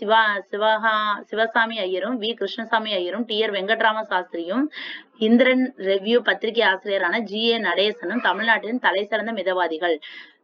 இந்த பேர்லாம் கொடுத்திருக்காங்க. நமக்கு முக்கியமா ஒரு நியூஸ் பேப்பர் கொடுத்திருக்காங்க. அதனால இதை நோட் பண்ணி வச்சுக்கலாம். இந்தியன் ரெவ்யூ அப்படிங்கிற ஒரு பத்திரிகையோட ஆசிரியர் யாரு? ஜி.ஏ. நடேசனார்.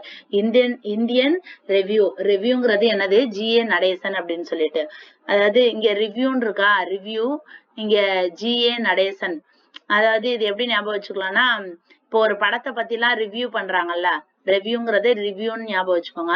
படத்தை பத்தி ரிவ்யூ பண்றவங்க எல்லாம் ஒரு இடத்துல நிக்காம நடந்துகிட்டே தான் பேசுறாங்கன்னு ஞாபகம் வச்சுக்கலாம். இந்தியன் ரிவ்யூ கொடுக்கறவங்க எல்லாம் ஒரு இடத்துல நிக்காம நடந்துகிட்டே பேசுறாங்க, நடேசன் அப்படின்ட்டு. இந்த மாதிரி ஃபன்னியா உங்களுக்கு எது ஞாபகம் வருமோ அதை வச்சுக்கோங்க. இப்ப நமக்கு எப்படி இந்து பத்திரிகை அப்படின்னம்னா விஜய் ராகவாச்சாரியார் ஞாபகம் வரும்.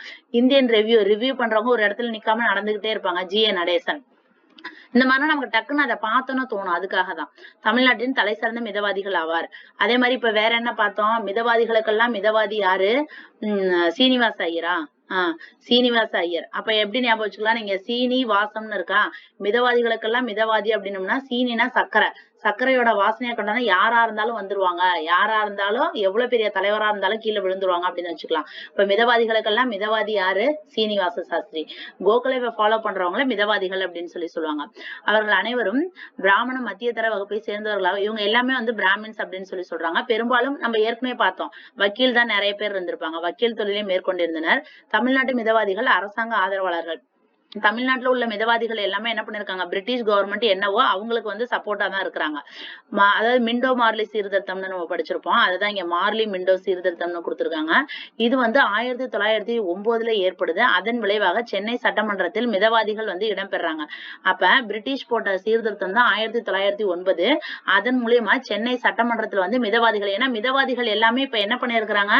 பிரிட்டிஷ்க்கு வந்து சப்போர்ட்டா தானே இருக்கிறாங்க. அப்ப அவங்களோட சட்டமன்றத்துல மிதவாதிகள் வந்து இடம்பெறாங்க. வி. கிருஷ்ணசாமி ஐயரும், பி.எஸ். சிவகாமி ஐயரும் 1914க்கு முன் சென்னை மாநில கவர்னர் ஆட்சிக்குழுவில், அதாவது இந்த இதுக்கு முன்னாடியே, இந்த மாதிரிலாம் சீர்திருத்தம் பண்றதுக்கு முன்னாடியே சென்னை மாநில கவர்னர் ஆட்சிக்குழுல, இப்ப நம்ம சொல்றாங்கல்ல கேபினெட் குழு அந்த மாதிரி சொல்றாங்கல்ல, கவர்னர் ஆட்சிக்குழுவுல ஆல்ரெடி இருந்திருக்கிறாங்க. அப்ப இந்த ரெண்டு ஐயருமே, வி. கிருஷ்ணசாமி ஐயரும் சிவகாமி ஐயர், ரெண்டு ஐயருமே வந்து நல்லா படிச்சிருப்பாங்க, நல்ல நாலேஜ் உள்ளவங்களா இருப்பாங்க. அதனாலதான் வந்து இவங்க இந்த இதுக்கு முன்னாடியே வந்து கவர்னர் ஆட்சிக்குழுவுல முக்கியமான ஆளா பிளேஸ் ஆயிருக்கிறாங்க.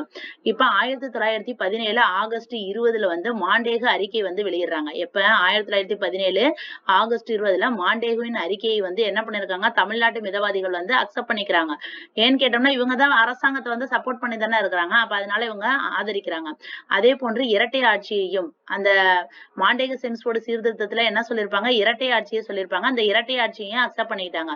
சீனிவாச சாஸ்திரி, ஏற்கனவே சொன்னமா மிதவாதிகளுக்கெல்லாம் மிதவாதி, சீனிவாச சாஸ்திரி போன்ற மிதவாத தலைவர்கள் ரவுலட் சட்டத்தை எதிர்த்து சத்தியாகிரகத்தினின்றும் ஒதுங்கியே நின்றனர். அப்ப சீனிவாச சாஸ்திரி அப்படிங்கிறவர் வந்து ஒரு மிதவாதின்னு தெரிஞ்சிருச்சு. இவர் வந்து என்ன பண்ணிருக்காங்க? பிரிட்டிஷ் வந்து ரவுலட் ஆக்ட்னு ஒண்ணு போட்டுச்சு. யார வேணாலும் என்ன பண்ணிருவாங்க? சும்மா போறவங்கள அவங்க பாட்டுக்கு வந்து அரெஸ்ட் பண்ணி உள்ள போட்டுருவாங்க. இதை கூட வந்து கருப்பு சட்டம்னு சொல்லியிருப்பாங்க. ரவுலட் சட்டத்தை எதிர்த்து சத்தியாகிரகத்தினின்று ஒதுங்கியே, ரவுலட் சட்டத்தையும் எதிர்க்கிறாங்க, சத்தியாகிரகமும் பண்ணாம ஒதுங்கியே நிக்கிறாங்க.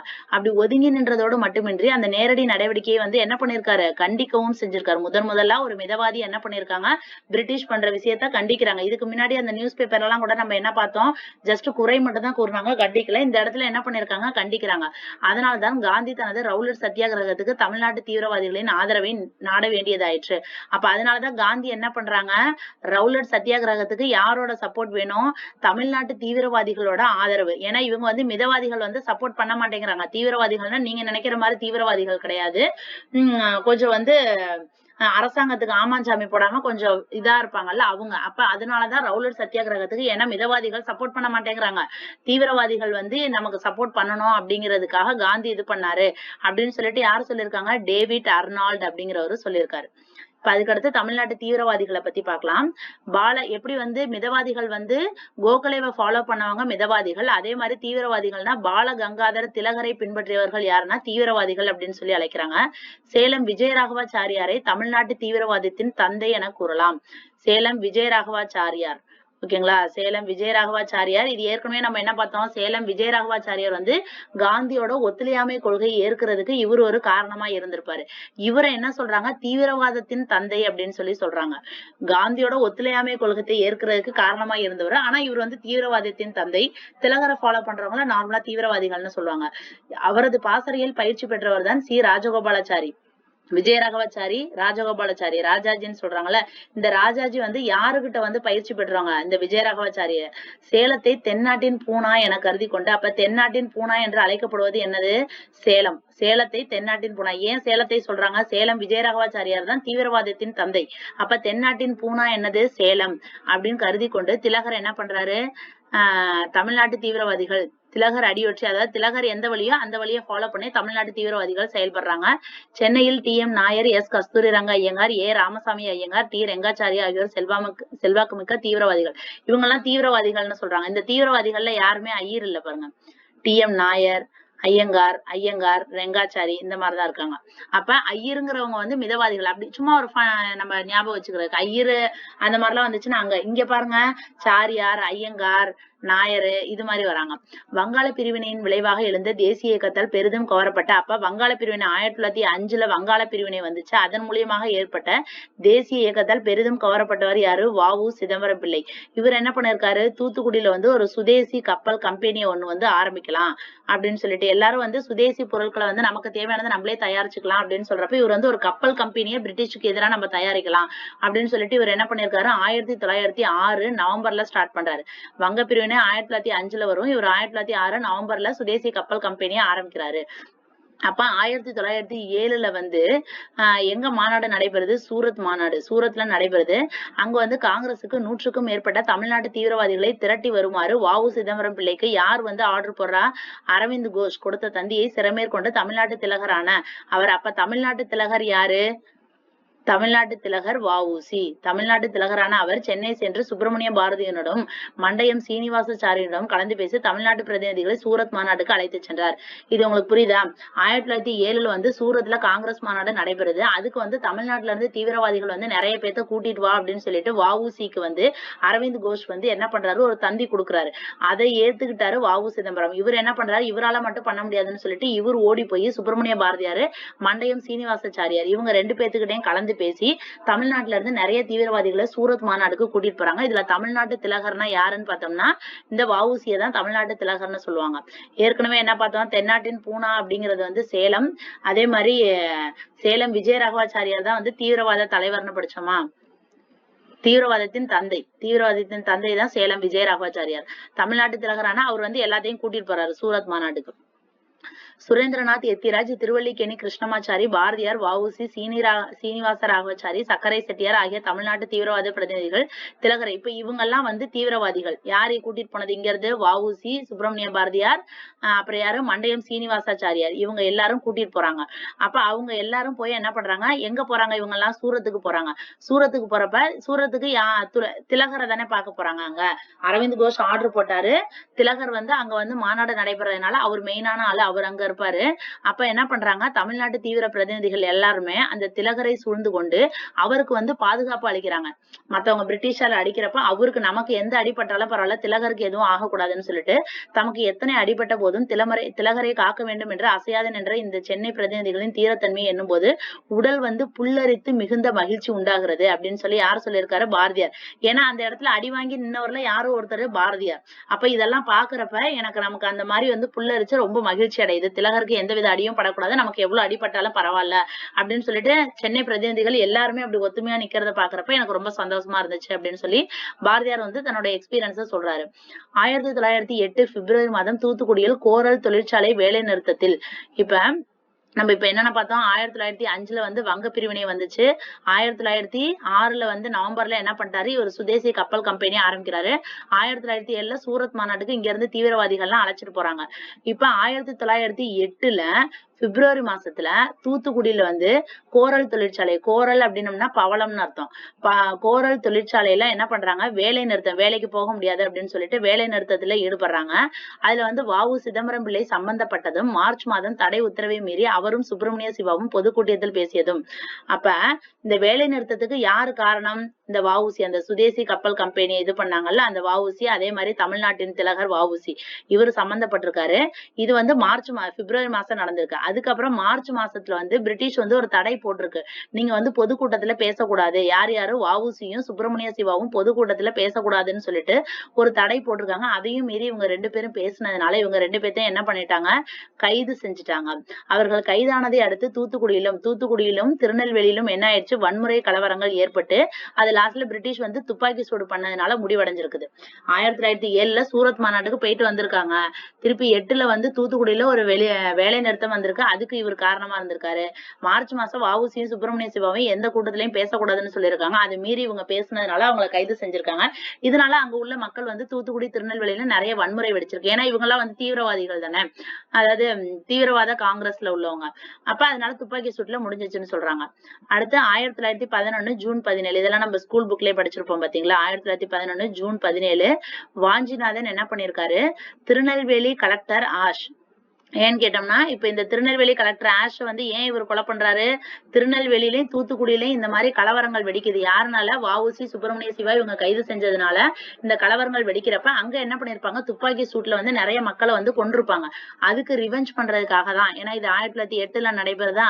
1911 ஜூன் 17 வாஞ்சிநாதன் என்ன பண்றாரு, திருநெல்வேலியோட கலெக்டர் யாரு, ஆஷ் அப்படிங்கிறவர் வந்து மணியாச்சி ரயில் நிலையத்துல என்ன பண்ணிடுறாங்க, ஷூட் பண்ணிடுறாரு. வன்முறை நிகழ்ச்சிகளை ஒடுக்க அரசாங்கம் மேற்கொண்ட அடக்குமுறை விளைவாக தமிழ்நாட்டு தீவிரவாதிகள் மறைமுகமாக அப்ப இந்த மாதிரிலாம் வந்து அவங்க அடக்குமுறையை ரொம்ப கண்ட்ரோல் பண்றதுனால இந்த தீவிரவாதிகள் என்ன பண்றாங்க, அரசாங்கத்துக்கு தெரியாம மறைமுகமா செயல்படுறாங்க. டைரக்டா தெரிஞ்சாதானே நீ ஏதாச்சும் பண்ணிருவ, அதனால மறைமுகமா வந்து அரசாங்கத்தை எதிர்த்து நிறைய வேலைகள் பண்றாங்க. அவர்களில் சுப்பிரமணிய பாரதியும் வாவே சுப்பிரமணிய ஐயரும் நீலகண்ட பிரம்மச்சாரியும் சுதேசி பத்மநாய ஐயரும் சுப்பிரமணிய சிவாவும் குறிப்பிடத்தக்கவர்கள். அப்ப அந்த மறைஞ்சிருந்து வேலை பார்க்கறதுல முக்கியமானவங்க யாரு, சுப்பிரமணிய பாரதி நமக்கு தெரியும். சுப்பிரமணிய பாரதி, வாவே சுப்பிரமணிய ஐயர் இதை நம்ம பார்த்திருப்போம். வாவே சுப்பிரமணிய ஐயர் தான் வந்து துப்பாக்கி கொடுத்திருப்பாரு அவருக்கு. அந்த இவர் வந்து ஷூட் பண்றாரு பாத்தீங்களா, அவருக்கு வந்து கையில துப்பாக்கி கொடுத்ததே இந்த வாவே சுப்பிரமணிய ஐயர் தான். அப்புறம் நீலகண்ட பிரம்மச்சாரி இவரும் ஒரு மெயினான ஆளு. இவர் புதுசா இருக்காரு, சுதேசி பத்மநாப ஐயர். அப்புறம் வந்து சுப்பிரமணிய சிவா. சுப்பிரமணிய சிவா யாரு, இப்ப நம்ம வஉசியோட பார்த்தோம்ல அவர்ல உள்ளவர் தான் இந்த சுப்பிரமணிய சிவா. இவங்க எல்லாம் வந்து மறைமுகமா இருந்து செயல்பட்டு இருக்காங்க. இப்ப தீவிரவாதிகளை பார்த்தாச்சு. அடுத்து தமிழ்நாட்டு தேசிய போராளிகள் இந்த 16ல 5 இது வரைக்கும் மட்டும் பார்த்துட்டு அதுக்கு அடுத்த வீடியோல கண்டினியூ பண்ணலாம். இந்த மாதிரி ஒரு சப்டிவிஷன்னா அதுல வந்து கொஞ்சம் கொஞ்சமா நிறைய கொடுத்திருப்பாங்க. ஒரே டைம்ல எல்லாத்தையும் படிச்சோம்னா நமக்கு எல்லாமே மறந்துடும். இப்ப நம்ம தமிழ்நாட்டு தேசிய போராளிகள் வரைக்கும் படிக்கலாம். தமிழ்நாட்டு தேசிய போராளிகள் மிதவாதிகள் தீவிரவாதிகள் ஆகியோரின் சட்ட ரீதியான நடவடிக்கைகளை கூட பிரிட்டிஷ் அரசாங்கம் முறியடித்த போது, அதாவது யாரு மிதவாதிகள்னா முன்னாடி நம்ம பார்த்தோம்ல இந்த கோகலே இந்த மாதிரி உள்ளவங்க எல்லாம். தீவிரவாதிகள்னா யாரு, இந்த திலகர் வஉசி பாரதியார் இவங்க எல்லாம் சொன்னோம்ல, இந்த தீவிரவாதிகள் ஆகியோரின் சட்ட ரீதியான நடவடிக்கைகளை கூட பிரிட்டிஷ் அரசாங்கம் முறியெடுத்த போது, இப்ப இவங்களெல்லாம் என்ன பண்றாங்க, பிரிட்டிஷ் அரசாங்கம் வந்து ஏதாச்சும் அவன் ரூல்ஸ் போடுவான்ல, சட்டம் போடுவான்ல, அதை வச்சு அவங்களெல்லாம் என்ன பண்ணிடுறான், முறியடிச்சிடறான். அப்படி இருந்தாலும் தீவிரவாதிகள்ல கொஞ்சம் பேர் என்னவா மாறிட்டாங்க, பயங்கரவாதிகளாக மாறிட்டாங்க. அததான் வந்து டெரரிஸ்ட். நம்ம நார்மலா இப்ப தீவிரவாதியை தான் டெரரிஸ்ட்னு சொல்றோம். ஆக்சுவலா பயங்கரவாதிகள் தான் வந்து டெரரிஸ்ட். தீவிரவாதிகள் பேர் அது கிடையாது. அந்த தீவிரவாதிகள்ல கொஞ்சம் பேர் என்னவா மாறிட்டாங்க, பயங்கரவாதிகளா மாறிட்டாங்க. மிதவாதிகளிடமிருந்து தீவிரவாதிகள் தோன்றியது போன்ற, அதாவது தீவிரவாதிகள் எதுல இருந்து தோன்றி இருப்பாங்க, மிதவாதிகள்ட்ட. ஏன்னா ஃபர்ஸ்ட் ஐஎன்சின்னு எல்லாருமே ஒன்னாதான் இருந்தாங்க. மிதவாதிகள் வந்து சும்மா வந்து கவர்மெண்ட்ல போய் கெஞ்சி கெஞ்சி கேட்டுக்கிட்டே இருந்தாங்க. அதுல இருந்து கொஞ்சம் பேரு கொஞ்சம் சிறு வயசு பிள்ளைங்க, அந்த ரத்தம் இள ரத்தம் அப்படின்னு சொல்லுவாங்கல்ல, அந்த மாதிரி உள்ளவங்க தான் தீவிரவாதிகளா உருவானவங்க. அந்த தீவிரவாதிகள்ல இருந்து கொஞ்சம் நல்ல பயங்கரவாதிகளா டெரரிஸ்டா மாறினவங்க தான் தீவிரவாதிகளில இருந்து உருவானவர்கள் பயங்கரவாதிகள். இவர்களில் சிலர் 1905 தான் வந்து அந்த வங்க பிரிவினை வந்த சமயம். 1905ல லண்டன் போறாங்க. லண்டன்ல என்ன பண்றாங்க, ஹோம் ரூல் லீக் அப்படிங்கிற ஒரு அமைப்பை வந்து ஆரம்பிக்கிறாங்க. அதே மாதிரி 1906ல இந்தியா விடுதி அப்படிங்கிற ஒரு முகாமையை அமைக்கிறாங்க. அப்ப லண்டன்ல 2 விஷயத்த ஆரம்பிக்கிறாங்க. என்னன்னா 1905ல ஹோம் ரூல் லீக், 1906ல இந்தியா விடுதி அப்படின்னு 2 முகாமை வந்து அமைக்கிறாங்க. தமிழ்நாட்டை சேர்ந்த வாவே சுப்பிரமணிய ஐயர், இதுதான் நம்ம முன்னாடி பார்த்தோமா, வாவே மறைமுகமா இருந்து செயல்படுறாங்கன்ட்டு. அதுல வாவே சுப்பிரமணிய ஐயர். திருச்சியில இருந்து யாரு, டாக்டர் டிஎஸ்எஸ் ராஜன் சொல்லுவாங்க. டிஎஸ்எஸ் ராஜன், இவர் வந்து திருச்சியை சேர்ந்தவர். டிஎஸ்எஸ் ராஜன் திருச்சி. அதுக்கப்புறம் எம்பிடி ஆச்சாரியா, இவங்கெல்லாம் வந்து பயங்கரவாத பாசறையில் பயிற்சி பெற்றோர். இவங்கெல்லாம் வந்து பயங்கரவாதம், இந்த பயங்கரவாத பாசறை எது, இந்த லண்டன்ல ஆரம்பிச்ச ஹோம் ரூல் லீக்கும் இந்தியா விடுதி அப்படிங்கிற 2 முகாம்ல தமிழ்நாட்டை சேர்ந்த 3 பேர் பயிற்சி பெற்றிருக்காங்க. யாராரு? வாவே சுப்பிரமணிய ஐயர், திருச்சியில உள்ள டிஎஸ்எஸ் ராஜன், எம்பிடி ஆச்சாரியா, இவங்கெல்லாம் வந்து இந்த பாசறையில பயிற்சி பெற்றிருக்காங்க. வெள்ளை அதிகாரிகளை கொன்று அந்நிய ஆட்சியாளர்களிடையே பயத்தை ஏற்படுத்தி தக்க தருணத்தில் வன்முறை கிளர்ச்சி செய்து இந்தியாவே. அப்ப இவங்களோட கோல் என்னது? வெள்ளை அதிகாரின்னா பிரிட்டிஷ தான் சொல்றாங்க, அவங்க வந்து வெள்ளையா தானே இருப்பாங்க. அப்ப வெள்ளை அதிகாரிகளை எல்லாத்தையும் கொன்றணும். அப்ப பயங்கரவாதிகளோட வேலை என்னது? அவங்கள வந்து இப்ப முதல்ல வந்து மனு கொடுத்து கெஞ்சி கெஞ்சி கேட்டு பார்த்தாங்க. அது யாரு? மிதவாதிகள். அதுக்கடுத்து தீவிரவாதிகள் என்ன, கொஞ்சம் ரோட்ல வந்து இறங்கி நின்று போராட்டம் பண்ணி இதெல்லாம் பண்ணாங்க. அவங்கதான் வந்து யாரு? தீவிரவாதிகள். அதுல இருந்து இப்ப உருவானவங்க தான் பயங்கரவாதிகள். போய் துப்பாக்கி எடுக்கிறோம், அவனை போட்டு தள்ளுறோம், அவனை வெளியில துரத்துறோம், அடுத்து நம்ம வரோம். அப்ப அவங்கதான் வந்து பயங்கரவாதிகள். அப்ப அந்த வெள்ளை அதிகாரிகளை கொன்று அந்நிய ஆட்சியாளர்களிடையே பயத்தை ஏற்படுத்தணும். நம்மளும் துப்பாக்கி எடுத்து ஷூட் பண்ண ஆரம்பிச்சிட்டோம்னா அவன் பயந்துருவான்ல. அதுல இருந்து நம்ம இந்தியாவை வந்து காக்கணும் அப்படிங்கறதுதான் இவங்களோட குறிக்கோளா இருக்குது. ஓகேங்களா? இப்ப 16ல 5 முடிஞ்சிருச்சு. அந்த 5லயே 5.1 இருக்கு.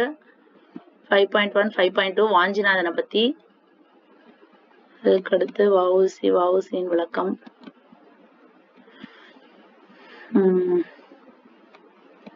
ரொம்ப பெருசா இருக்கு. அந்த பயங்கரவாதிகள்ல முக்கியமான ஆளுங்க 3 பேரை பத்தி கொடுக்குறாங்க. மாடசாமி கொடுத்திருக்காங்க. மாடசாமி ஆச்சாரியா. மாடசாமி தான் ஒரு டைம் கொஸ்டின்ல வந்துச்சுன்னு நினைக்கிறேன். குருநாத ஐயர், டாக்டர் செண்பகராமன், பாரதியார். இது தனியா அடுத்த வீடியோல பார்க்கலாம். மீதி உள்ள அந்த பயங்கரவாதிகள்ல உள்ள 8 பேரை பத்தியும் நம்ம படிக்கலாம். 8 பேரா எத்தனை பேருன்னு பாத்துக்கலாம் இதுல ஃபுல்லா.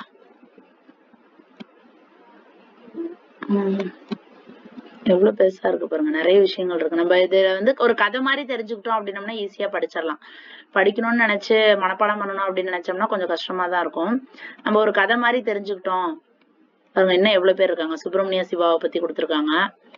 அதுக்கடுத்து அப்ப சுப்பிரமணிய சிவா வரைக்கும் படிக்கணும். சுப்பிரமணிய சிவா எத்தனாவது ஆளு? அப்ப 9 பயங்கரவாதிகள் இருக்கிறாங்க. ஓகேங்களா? அப்ப இந்த 9 பயங்கரவாதிகளை பத்தி அடுத்த வீடியோல பார்க்கலாம். இப்ப இது வரைக்கும் நம்ம படிச்சது வந்து உங்களுக்கு புரிஞ்சிருக்கும்னு நினைக்கிறேன். ஒரு டைம் வந்து நம்ம இப்ப முன்னாடி படிச்சது வந்து அந்த மாதிரி ஹைலைட் பண்ணி வச்சிருக்கோம்ல, அதை திருப்பி உடனே வந்து நீங்க படிச்சு பார்த்தோம் அப்படின்னம்னா நமக்கு டக்குன்னு ஒரு ஹைலைட் பண்ணதை மட்டும் படிச்சோம்னா கடகடன்னு முடிஞ்சிடும். அந்த மாதிரி எப்பொழுதுமே அந்த மாதிரி ஃபாலோ பண்ணிக்கோங்க. மகாத்மா காந்தி என்ன சொன்னாரு? காங்கிரஸ் வந்து ஒரு சாராரை மட்டும் இது பண்றது கிடையாது அப்படின்னு சொல்லி சொன்னாரு. அதுக்கடுத்து சென்னை, வங்காளம், பாம்பே இதுலதான் வந்து ஃபர்ஸ்ட் ஆரம்பிச்சது. ஓகே. அதுக்கப்புறம் வந்து 1800 to 801 தென்னிந்திய கிளர்ச்சி, 806 வந்து வேலூர் கிளர்ச்சி.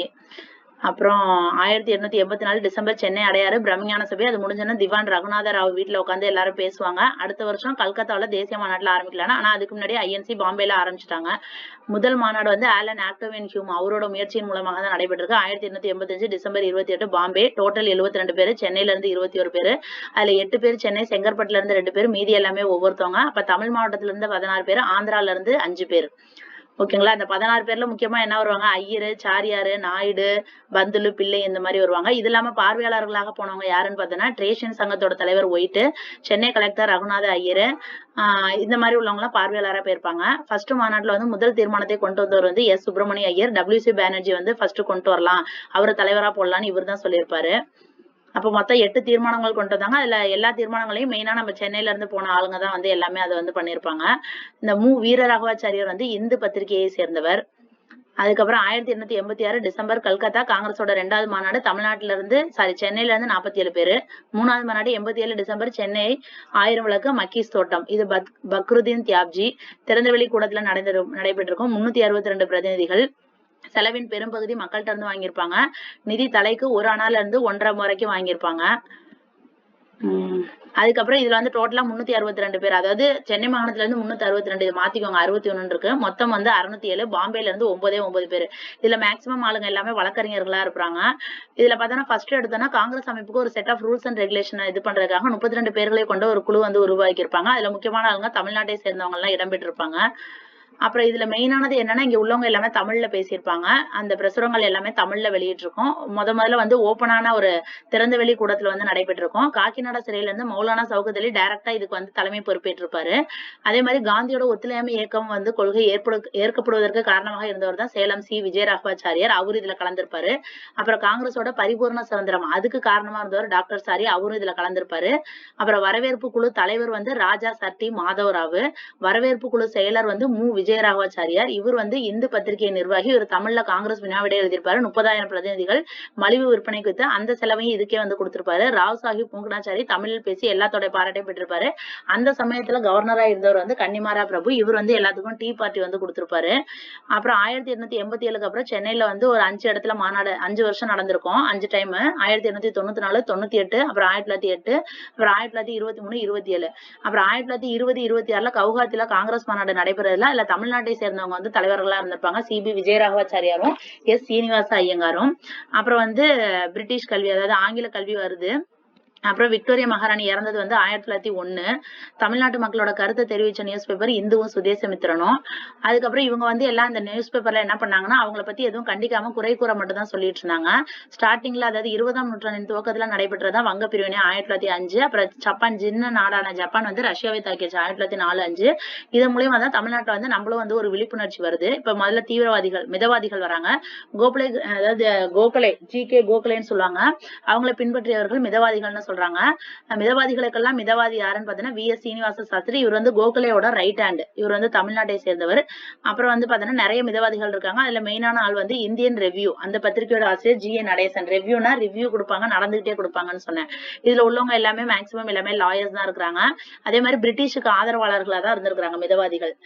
மிண்டோ மார்லி சீர்திருத்தம் 1909ல என்ன சொல்லியிருக்காங்க, சென்னை சட்டமன்றத்துல நிறைய மிதவாதிகள் இருந்திருக்காங்க. அதுக்கு முன்னாடியே கவர்னர் ஆட்சிக்குழுவுல வந்து அதாவது யாரு 2 ஐயர் இருந்திருப்பாங்க. கிருஷ்ணசாமி ஐயரும் வி.எஸ். சிவகாமி ஐயரும் வந்து கவர்னர் ஆட்சிக்குழுவுல இடம்பெற்றிருக்காங்க. அதே மாதிரி 1917 ஆகஸ்ட் 20ல இவங்க என்ன பண்ணிருக்காங்க, மாண்டேக, அதாவது பிரிட்டிஷ் வந்து மாண்டேக அறிக்கை வெளியிடுவாங்க. அதுல தமிழ்நாட்டு மிதவாதிகள் ஆமாஞ்சாமி போட்டு ஆர்வத்தோட எதிர்பார்த்துட்டு இருப்பாங்க. அவங்களோட இரட்டை ஆட்சியும் அவங்க வந்து அக்செப்ட் பண்ணிட்டாங்க. இதுல இந்த மிதவாதிகளுக்கு எல்லாம் மிதவாதியான சீனிவாச சாஸ்திரி வந்து ரவுலட் சட்டம், பிரிட்டிஷ் போட்ட ரவுலட் சட்டத்தை எதிர்த்து கண்டிப்பாங்க. ஆனா வந்து காந்தியோட சத்தியாகிரகத்திலே பார்ட்டிசிபேட் பண்ணாம ஒதுங்கியே நிப்பாங்க. அப்பதான் வந்து என்ன நினைக்கிறாரு காந்தி, அப்ப ரவுலட் சத்தியாகிரகத்துக்கு இந்த மிதவாதிகள் வந்து நமக்கு சப்போர்ட் பண்ண மாட்டேங்கிறாங்க, தீவிரவாதிகள் வந்து வேணும், ஆதரவை நாடணும் அப்படின்னு சொல்லி இருந்தாரு அப்படின்னு சொல்லி டேவிட் அர்னால்டு சொல்றாரு. இப்ப தமிழ்நாட்டு தீவிரவாதிகள்னு பார்த்தோம்னா திலகரை ஃபாலோ பண்ணவங்க வந்து தீவிரவாதிகள். சேலத்துல உள்ள விஜயராகவாச்சாரிய வந்து தீவிரவாதத்தின் தந்தை, தமிழ்நாட்டு தீவிரவாதத்தின் தந்தை அப்படின்னு சொல்லலாம். இவரோட பாசறையில பயிற்சி பெற்றவர் தான் அந்த ராஜாஜி. சேலத்தை வந்து தென்னாட்டின் பூனா அப்படின்னு சொல்லலாம்.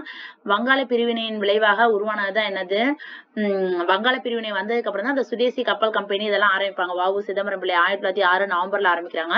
அப்புறம் 1907 சூரத் காங்கிரஸ் மாநாட்டுக்கு வந்து அரவிந்த் கோஷ் வந்து என்ன பண்றாரு, தமிழ்நாட்டு திலகர் யாரு, வ.உ. சிதம்பரம், நீ வந்து நிறைய பேர் இந்த தீவிரவாதிகளை இங்க கூட்டிட்டு வா, சூரத்துக்கு கூட்டிட்டு வா அப்படின்னு சொன்னா வ.உ.சி என்ன பண்றாரு, சுப்பிரமணிய பாரதியார்ட்டையும் மண்டையம் சீனிவாசாச்சாரியார்ட்டையும் சொல்லிட்டு நிறைய பேர்த்த இங்க இருந்து கூட்டிட்டு போறாரு. அங்க போயிட்டு திலகரை வந்து அவங்க யாரும் அடிச்சிடக்கூடாது அப்படிங்கறதுக்காக சுத்திலும் சூழ்ந்து நின்று இவங்க வந்து அடியை வாங்கிக்கிறாங்க. அதை பார்த்து ரொம்ப மகிழ்ச்சியா இருந்துச்சுன்னு பாரதியார் சொல்றாரு. அதுக்கடுத்து 1908 திருப்பி இங்க வந்தோன்னா தூத்துக்குடியில வந்து மக்கள் வந்து வேலை நிறுத்தம், தொழிற்சாலை வேலை நிறுத்தத்துல ஈடுபடுறாங்க. அதாவது கோரல்னா பவள தொழிற்சாலை, அது வந்து பிரிட்டிஷோடது. அதுல வேலை நிறுத்தம் பண்றாங்க. அதுல முக்கியமான ஆள் வந்து வ.உ.சி, இவங்க சம்பந்தப்பட்டிருக்காங்க. அதே மாதிரி அதுக்கடுத்து 1908 மார்ச் மாசத்துல வந்து நீங்க எதுவும் பொதுக்கூட்டத்துல பேசக்கூடாதுன்னு சொல்லியிருக்காங்க. வ.உ.சியும் சுப்பிரமணிய சிவம் அதை எதிர்த்து இவங்க பேசினதுனால அவங்க கைது பண்ணிட்டாங்க. அதனால தூத்துக்குடி, திருநெல்வேலியில வந்து நிறைய வன்முறை கலவரங்கள் வருது. அதுல துப்பாக்கி சூடு ஏற்படுது. அதுக்கப்புறம் அவங்கள வந்து இப்பதான் வந்து என்ன பண்றாங்க, 1911 ஜூன் 17ல வாஞ்சிநாதன் வந்து திருநெல்வேலி கலெக்டர் ஆஷ வந்து மணியாச்சி ரயில்வே ஸ்டேஷன்ல சுட்டு கொன்றாரு. அப்போ வந்து இப்ப தீவிரவாதிகள்ல கொஞ்சம் பேர் வந்து மறைமுகமா இருந்து செயல்பட தொடங்குறாங்க. அதுல முக்கியமான ஆள் யாருன்னு பார்த்தோன்னா பாரதி, வ.வே. சுப்பிரமணிய ஐயர், அப்புறம் சுப்பிரமணிய சிவா, நீலகண்ட பிரம்மச்சாரி, இவங்க எல்லாம். இப்ப தமிழ்நாட்டு தேசிய போராளிகள் எப்படி வராங்கன்னு பார்த்தோன்னா, மிதவாதி தீவிரவாதிகள் எல்லாத்தையும் பிரிட்டிஷ் வந்து சட்டம் போட்டு ஏதாச்சும் முறியடிச்சிருது. அப்ப அந்த தீவிரவாதிகள்ல இருந்து உருவானவங்க தான் பயங்கரவாதிகள். இவங்க என்ன பண்றாங்க, 1905ல லண்டன்ல 2 ஆரம்பிக்கிறாங்க. 1905ல ஹோம் ரூல் லீக், 1906ல இந்தியா விடுதி. இதுல வந்து தமிழ்நாட்டை சேர்ந்த ஒரு 3 பேர் அங்க இருந்து வராங்க, அங்க படிச்சிருக்காங்க. யாராருன்னா வ.வே. சுப்பிரமணிய ஐயர், திருச்சி டாக்டர் டி.எஸ்.எஸ். ராஜன், எம்.பி.டி. ஆச்சாரியா.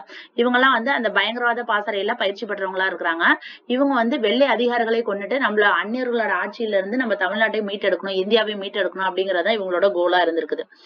இப்போ இது வரைக்கும் நம்ம படிச்சதை இந்த மாதிரி நீங்க ரீகால் பண்ணிட்டீங்கன்னா ஒரு கதை மாதிரி நமக்கு ஞாபகம் இருக்கும். இது ஒரு 2 or 3 டைம்ஸ் இப்படி பார்த்துட்டோம் அப்படின்னா நல்லா மைண்ட்ல நிக்கும். இப்போ இது வரைக்கும் பார்த்ததுல நல்லா உங்களுக்கு வந்து மைண்ட்ல இருக்கும்னு நினைக்கிறேன். நான் உங்களுக்கு இந்த மாதிரி படிக்கிறது உங்களுக்கு ஈஸியா இருக்கா அப்படிங்கிற மாதிரி சொல்லுங்க. இதுக்கு அடுத்த வீடியோல வந்து இந்த இப்ப பயங்கரவாதிகள் இருக்காங்கல்ல, டெரரிஸ்ட் இருக்காங்கல்ல, இவங்க வந்து ஒரு 9 பேர் கொடுத்திருக்காங்க. வாவேசு ஐயர்ல இருந்து ஆரம்பிச்சு ஒரு லாஸ்ட்ல யார பார்த்தோம், சுப்பிரமணிய சிவா 9 பேர் இருக்கிறாங்க. இவங்கள பத்தி நம்ம அடுத்த வீடியோல வந்து கிளியரா பார்க்கலாம். இந்த மாதிரி கொஞ்சம் கொஞ்சமா படிச்சாலும் நல்லா மைண்ட்ல இருக்கிற மாதிரி பார்த்துக்கலாம். ஓகே, அடுத்து ஒரு நல்ல வீடியோல பார்க்கலாம். தேங்க்ஸ் ஃபார் வாட்சிங். பை.